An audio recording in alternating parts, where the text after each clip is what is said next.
Hi, I'm Daryl Ehrlich here at Wilson Marine, and today I'm going to help familiarize you with your new Bennington pontoon boat.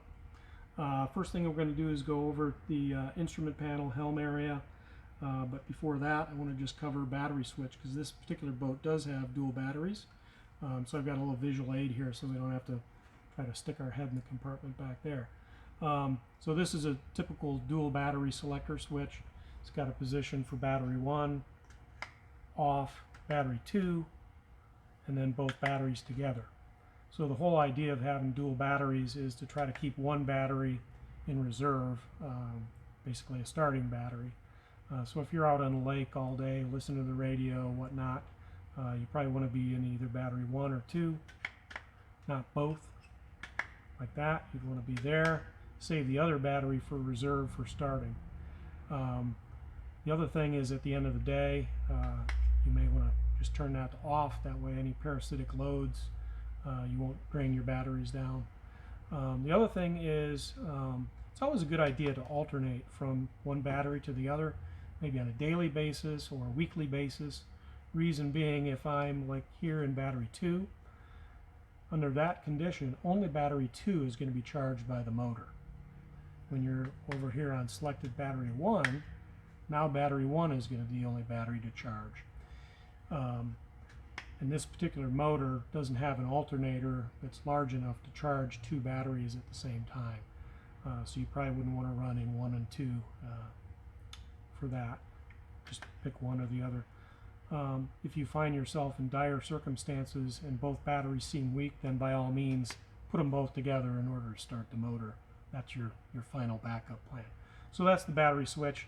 You've got to have battery power for the helm to work, so we'll pretend I just powered us to battery 1, and we'll continue and review this helm. So we'll start at the left, go over the switches here. This top switch, and this boat does have a battery in it, so you can hear the horn. This is docking lights here. Remember, docking lights are just that. They're docking. They're not headlights for cruising across the lake. Just use them for docking. This is a live well switch. This particular boat doesn't have a live well on it. A lot of times the boat companies just have a standard panel, has that switch in it, whether you have that feature or not. In this case, there's no live well, so that's just a dummy switch. You'll notice down here, these little buttons, these are circuit breakers. So every switch will have an associated circuit breaker with it. If that circuit became overloaded, this little button would pop out, and you would just press it in to reset that circuit. Moving over, here's our tachometer. In the middle is an LCD screen. That's your hour meter. Next gauge is speedometer. I believe the LCD on this is a digital compass. The last gauge here is your trim angle,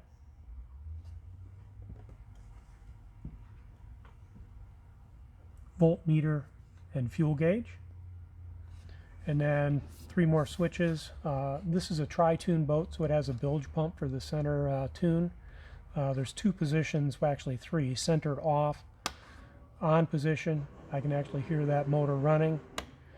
So that's on, center is off, and auto, there's a float down there. That's the auto position. It'll just come on by itself when water level comes up to a certain level. So that's the bilge pump in the center tune. This switch is for your nav and anchor lights. Again, it's a 3-position switch. Center is off. To the right, in this case, is your nav lights. So your red light on the port side, the left side, green light on the starboard, and the white light up on the top of the bimini are on in the nav position. And if you toggle the other way to the anchor position, just the white light on the top of the bimini is on. This is an accessory switch. This one happens to power up both the radio, so you can see that coming up. It's initializing. And over here on this side, it will power, in this case, the fish finder and GPS. We're going to let those initialize. We'll move through some switches here while those are coming up. There's 2 more accessory switches here. There's nothing on these. In this case, these are just future expansion or dummy switches. This switch here is your mood lighting switch, and we'll demonstrate that. It's actually two components to this. One is the on-off switch there, and then this is the controller for the lighting. So the way this works is one press turns on, and you can see the accent light down there in the cup holder. One press turns on, and if you rotate, it will change colors. Okay. A second press will allow us to change the dimness, so I can dim it down or brighten it up.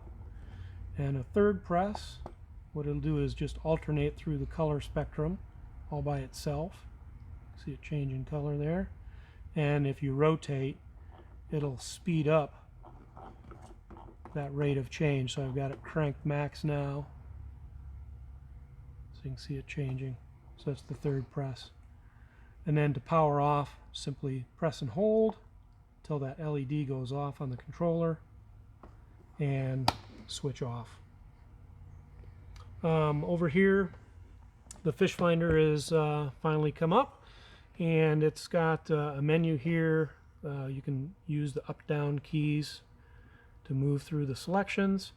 The first one here just says traditional, and use the check button to make your selection. That's just typical fish finder mode. We're not in the water, so we're not going to be able to see anything, but this would be depth and fish finder mode. If you want to return to the main menu, just hit this return. And again, let's just cycle down to another screen here. This is your waypoint map for the GPS. Check mark to select. And if we're out on the water, you'd see us there and a breadcrumb trail of our path that we had traveled. This particular unit, the Garmin Striker, does not have a base map, so you won't see any mapping capability, but it will show a breadcrumb trail, basically leaving a track of where you've been. You can also select create waypoints here, your favorite fishing spot, whatnot. So that's all within the capability of this unit. But this is the basic way to move around. Use that return key up down to select the feature you want. Moving across over here to the radio. Basically what you're going to do is use the source button. This is power on and off and source. So to select the source, you press the button and rotate the knob. So FM, AM, weather, USB input, which is over here under this little cover. So there's your USB input and an aux input for a RCA jack, and Bluetooth. When you get to what you want to select, it'll come up in bold in the center, and you just press this button. Like in that case, it was Bluetooth. That put us into the Bluetooth mode. What's nice about this kicker radio is for Bluetooth, as soon as you go into that panel, it automatically goes into pairing mode. It says in pairing mode. So at this point, you'd take your smartphone, put it into pair with this, and you're on your way. But again, it's quite simple. Source, rotate through, FM, AM, pick what you want, and press, and that'll get you to that feature. The other thing over here is a 12-volt outlet for powering devices. So it's basically a 12-volt accessory port. The other thing noteworthy is the steering wheel. This is the tilt lever. Press down. It's for your tilt steering. And that's it as far as the helm. Okay, now I want to show you how your bimini top is deployed in your Bennington boat. It's pretty simple. Just grab the main arm, you take the boot off, the cover, pull the main arm forward, bring down your front arms, use one hand up here to help line it up, and snap that into position. From the other side, do the same there, bring it down, line it up, and give it a pop. That's all there is to it. There is an adjustment you can make. This knob on the side, if you notice if the canvas is too loose, like that, you can basically slide this. I'm pulling with one arm down, slide it until you get the tension you want, and then just lock it down. So that's all there is to your bimini. Put it away, you just reverse that procedure, pop that loose on each side, fold it up, put your cover on, and you're stored. The other thing I want to go through is all your pontoon safety package. So your boat's going to come with that safety package. It is going to include a fire extinguisher, 8 life jackets. It'll come with a throwable, basically a seat cushion, an anchor. It's an 8-pound Danforth anchor.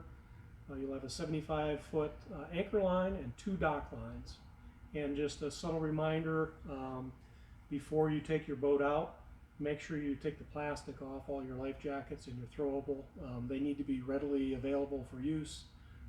It's just a smart safety thing, and plus if you were pulled over by DNR or Sheriff's Department, whatever, you'd probably get a ticket for not having the plastic pulled off of your life jackets.